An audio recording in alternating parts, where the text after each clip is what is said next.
Good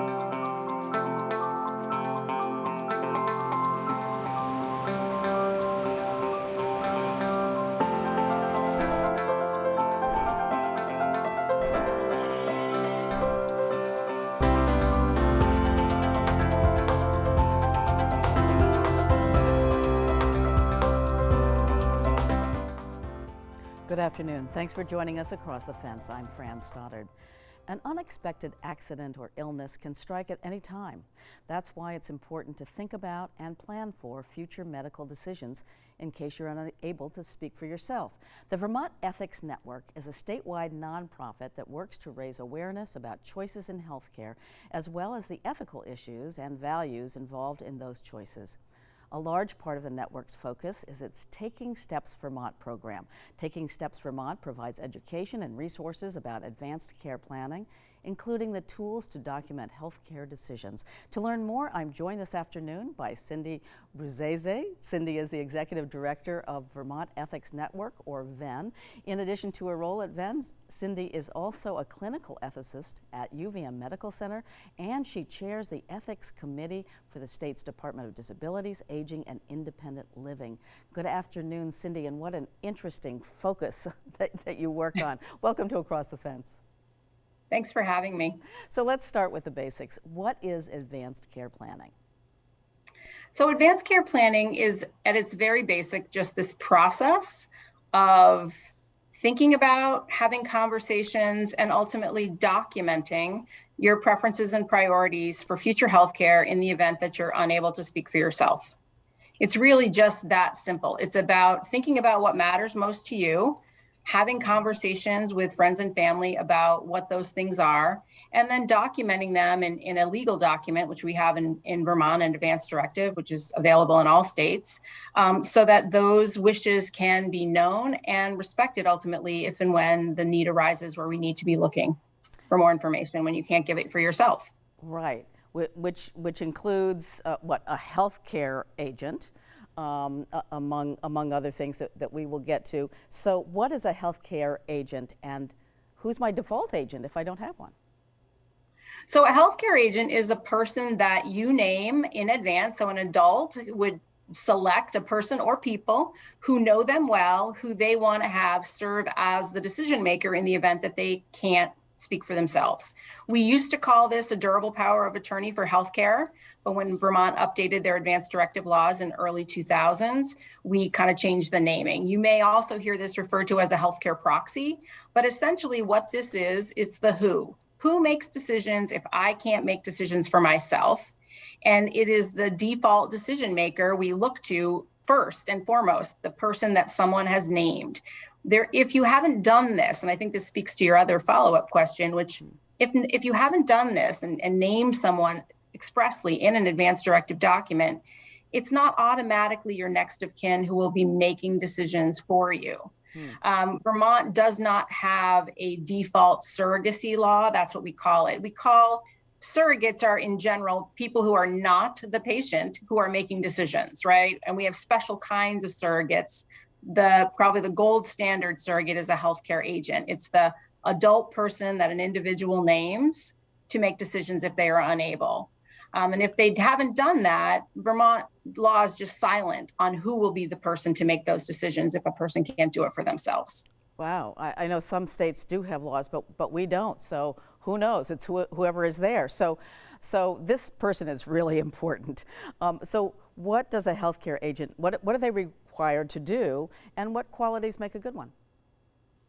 So healthcare agents, their job ultimately is to be the voice of the person who can't speak for themselves. That's their job, right? So their job is to advocate for what the person would say if they were able about their current situation and the kinds of things they would or wouldn't want. That's their responsibility. They have the authority to make all decisions that the patient could make if they were able, but they have to do so in a way that reflects what the patient would say. So that's the tricky part, right? It's hard to know what a person would say if you've never had conversations with them. So it's really important. The discussion, I can't sort of overstate the importance of having these conversations in advance with people that you trust. And what makes a good agent is, well, first they have to be an adult, so they have to be 18 years of age or older. But they need to be somebody who knows you well, who knows your values, who knows what's important to you. Presumably, it's somebody that agrees to do it. They don't find out about it when the hospital calls, but that you've asked them in advance.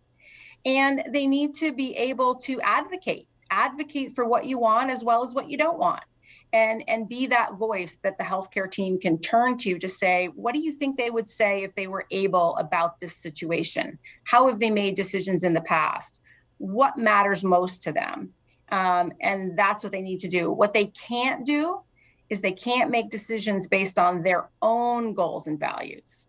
They've got to make decisions based on the person who is no longer able to speak for themselves, on that person's goals and values. So again, the importance of having that conversation and knowing that person well is really, really critical. Right, and this is everything from DNRs, the do not resuscitate orders, and I mean, these are deep conversations and to have with someone. Very intimate, actually, and bonding.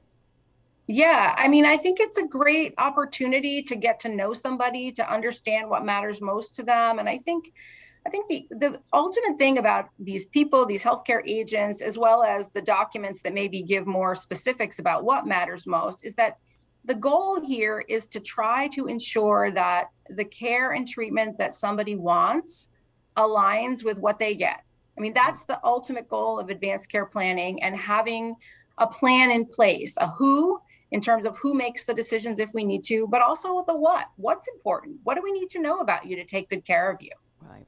And who needs to complete this, an advance directive? I mean, is this everybody, just elders? Who are we talking about? Yeah, I think it's interesting because I think we tend to think about this as an elder issue or an end of life issue. And certainly, of course, there's great utility for it in those instances. But ultimately, anyone who's 18 years of age or older who is able to make decisions for themselves, meaning they don't have a already appointed, guardian through the court system, they should complete an advance directive. It's not, sudden illness and accident can strike at any time when someone is any age. It doesn't discriminate on the basis of your health status. And so we just need to be prepared, particularly, as we said earlier, in a state like Vermont, where it's not automatically your next of kin that gets to make decisions. And I'm sure you can imagine when a crisis hits, people are not always in the same place in terms of what they think a person would say. And so sometimes we end up with really well-meaning family members who all really care about this person, who have really different ideas about what the person would say. And then clearly it becomes confusing as to if some people are saying, well, yes, we should try, or no, we should stop.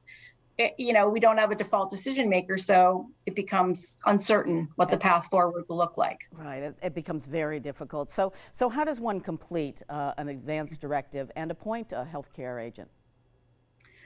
So it's really actually pretty simple. You don't need an attorney to do it. The Vermont Ethics Network has a number of forms on our website that you could use. And I'd say we have a number of forms because depending on where people are, they may or may not have, different things they want to communicate. So I'd say the entry level form is something we call naming of a healthcare agent.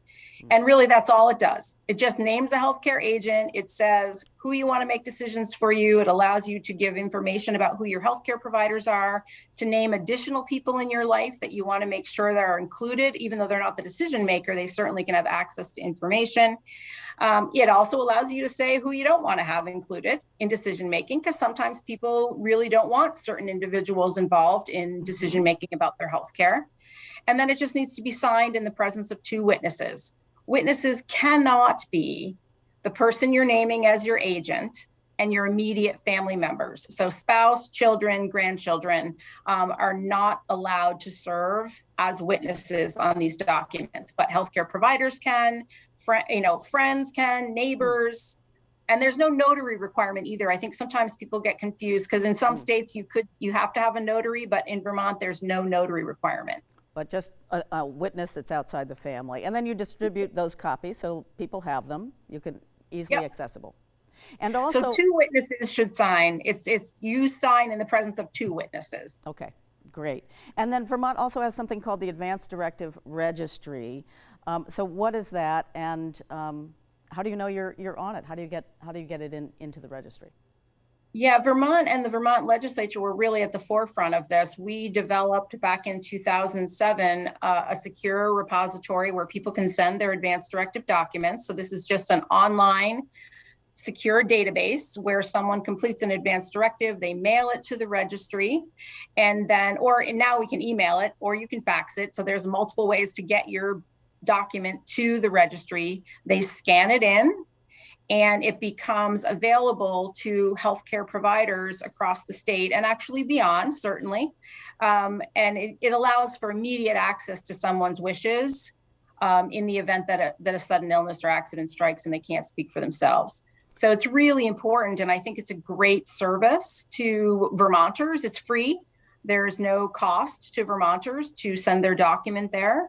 And all hospitals in Vermont are required to check the registry when a person comes in who doesn't have the ability to speak for themselves. Keep in mind, we're not looking at these documents when the person can talk to us, right? We're only looking at them when they can't speak for themselves, so we know who we should be talking to, as well as what matters most.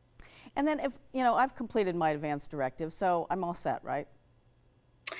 Yeah, well, you may be. You need to distribute copies. Obviously, you need to make sure your healthcare agent has a copy. Any other friends and family that you want to be sure that they know about your wishes should have copies. Your doctor should have a copy. And the hospital where you're most likely to receive your care should have a copy, as well as the registry. When you send a document to the registry, they will send you back a sort of a welcome to the registry letter that includes a wallet ID card that you can carry with you that has a unique code to allow access to that document online. So if you happen to be traveling out of state, it's another way for someplace out of state to get a copy of your document and see what your wishes are. Okay, it's actually National Healthcare Decisions Week or day, but I want to make sure that we get this information for people to get in touch with you because we're just about out of time. So quickly, how do people find out about and get to your website?